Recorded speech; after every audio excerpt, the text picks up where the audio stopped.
24/7 खबर सबसे हटके।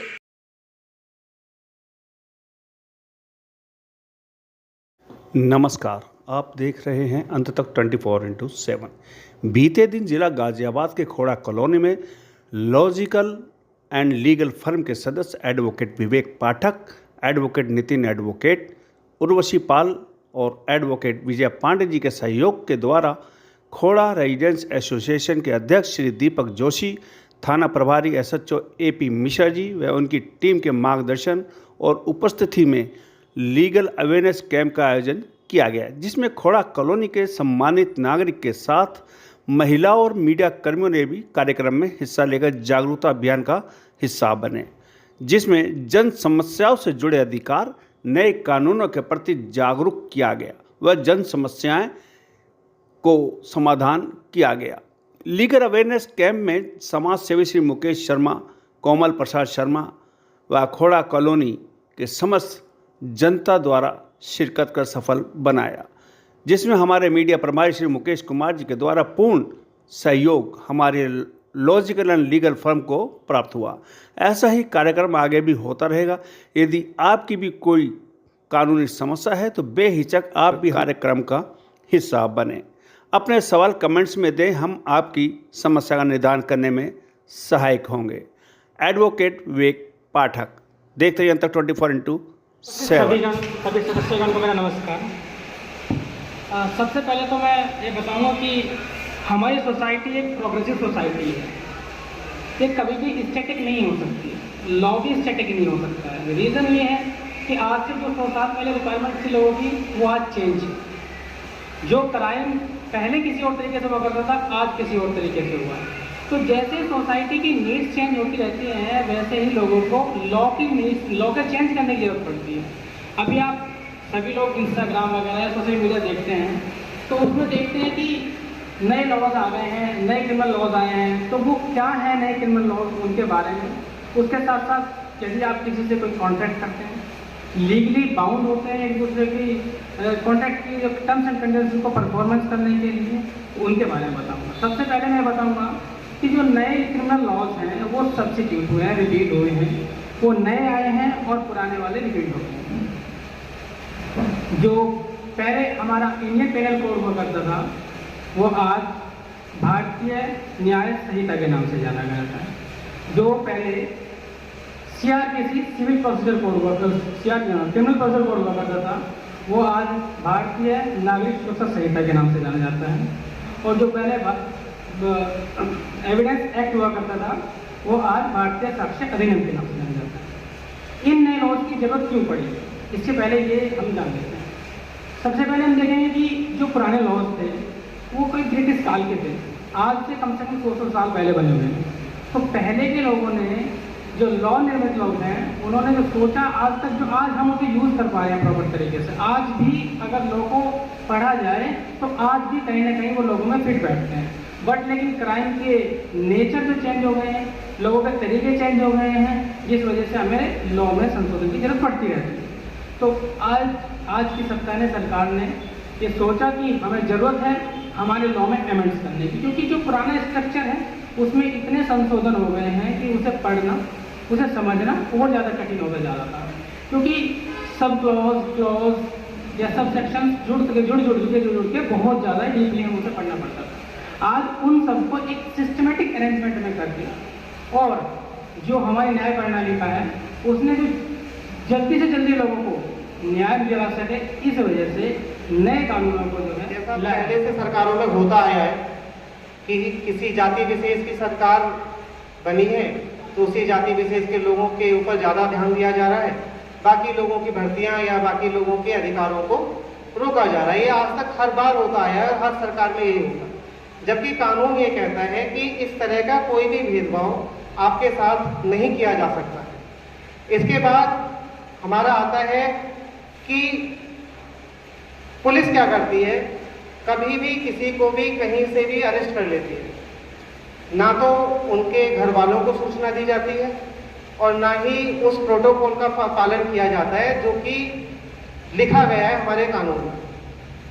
कानून के समक्ष हर व्यक्ति समान रूप से जाना जाएगा, वहाँ पर किसी की कोई विशेषता नहीं है, वहाँ पर किसी के कोई खामियां नहीं है। परंतु फिर भी पुलिस क्या करती है, कानून के हिसाब से तो रात शाम को 6 बजे के बाद आप किसी को अरेस्ट करने भी जाते हैं तो आपको स्पेशल परमिशन की जरूरत है। पुलिस क्या करती है, रात को 2 बजे भी छापा मारती है, उठा के ले जाती है। पब्लिक या उसके फैमिली मेंबर्स पूछते रह जाते हैं कौन से थाने से आए हो, कौन से ऑफेंस में उठा रहे हो, कहाँ लेके जाओगे, कुछ भी पुलिस आपको नहीं बताती। बस वो आएंगे रात को सिविल ड्रेस में आएंगे या पुलिस की ड्रेस में आएंगे। पुलिस की ड्रेस में आए हैं तब भी एक बार को आपको ये पता है कि हाँ पुलिस अरेस्ट करके लेके गई। सिविल ड्रेस में कोई आदमी रात को 2 बजे आपके घर में घुसे और आपके घर के सदस्य को खींचता हुआ बाहर लाए, क्या पता किडनैपिंग ही हो रही हो। ना आपको कोई आईडी दिखाई जाएगी, ना आपको कोई बैच दिखाया जाएगा, सिर्फ उठाया जाएगा और एक प्राइवेट गाड़ी में डालेंगे और चल देंगे। तो ये सरासर एक गैर कानूनी काम है।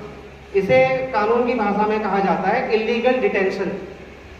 तो हर व्यक्ति अगर उसने कोई अपराध भी किया है तो उसे अरेस्ट करने की गाइडलाइंस है जिन्हें फॉलो किया जाना जरूरी है। जैसे किसी को भी अगर आज अरेस्ट किया है तो केस डायरी में और डीडी एंट्री करके उसकी 24 घंटे के अंदर अंदर न्यायालय के समक्ष उसे पेश करना है।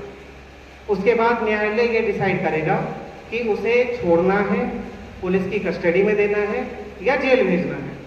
परंतु यहाँ होता क्या है कि पुलिस उठाती है, 2-2 दिन तक थाने में रखती है, वहाँ उसे खातिरदारी दी जाती है और 4-5 दिन इसी तरह से परेशान करके उनसे कुछ मोटी रकम वसूल के और उन्हें छोड़ दिया जाता है। ना वो न्यायालय के समक्ष पहुँचते हैं और ना ही किसी तरह का न्याय होता है सिर्फ एक रिश्वत का खेल, और जो बहुत सामान्य है और थोड़ा में तो बहुत ज़्यादा यही चलता है। अगर हमारा स्वास्थ्य बेहतर होगा तभी हम अपने जीवन को बेहतर तरीके से जी पाएंगे। स्वास्थ्य बेहतर होने के लिए प्रावधान हुआ कि भाई सरकार हमारा स्वास्थ्य अच्छा रखने के लिए सरकारी स्कूल खोले, सरकारी हॉस्पिटल खोले और हमारे स्वास्थ्य के ऊपर काम करें। सरकारी हॉस्पिटल्स की लाइन से तो यहाँ पर हर आदमी वाकिफ होगा। मजबूरन हम क्या करते हैं, प्राइवेट हॉस्पिटल जाते हैं। प्राइवेट हॉस्पिटल्स एक रात का और एक बेड चार्ज के नाम पर आपको कितना लूटते हैं। इस गाजियाबाद में जहां आप रहते हैं, जहां की आबादी 2 करोड़ से ऊपर है, सिर्फ 2 सरकारी हॉस्पिटल हैं, एक एमएमजी और एक संयुक्त हॉस्पिटल लोनी की साइड है। इसके अलावा इस 2 करोड़ से ऊपर की जनता पर 2 अस्पतालों से ज़्यादा सभी सदस्यगण को मेरा नमस्कार। सबसे पहले तो मैं ये बताऊंगा कि हमारी सोसाइटी एक प्रोग्रेसिव सोसाइटी है।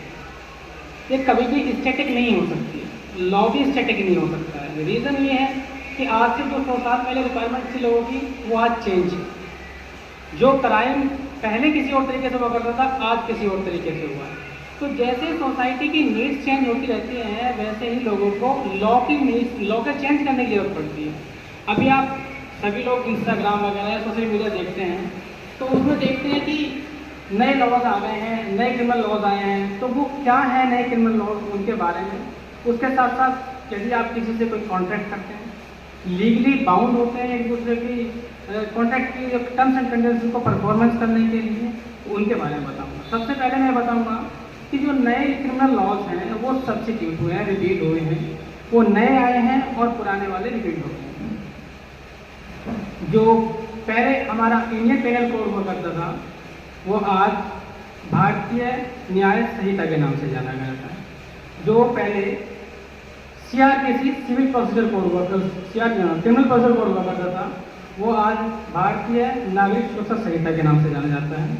और जो पहले एविडेंस एक्ट हुआ करता था, वो आज भारतीय साक्ष्य अधिनियम के नाम से जाना जाता है। इन नए लॉज की जरूरत क्यों पड़ी, इससे पहले ये हम जान लेते हैं। सबसे पहले हम देखेंगे कि जो पुराने लॉज थे वो कोई ब्रिटिश काल के थे, आज से कम 200 साल पहले बने हुए हैं। तो पहले के लोगों ने जो लॉ निर्मित लोग हैं, उन्होंने जो सोचा, आज तक जो आज हम उसे यूज़ कर पा रहे हैं प्रॉपर तरीके से। आज भी अगर लोगों को पढ़ा जाए तो आज भी कहीं ना कहीं वो लोगों में फिट बैठते हैं। बट लेकिन क्राइम के नेचर जो चेंज हो गए हैं, लोगों के तरीके चेंज हो गए हैं, जिस वजह से हमें लॉ में संशोधन की जरूरत पड़ती रहती है।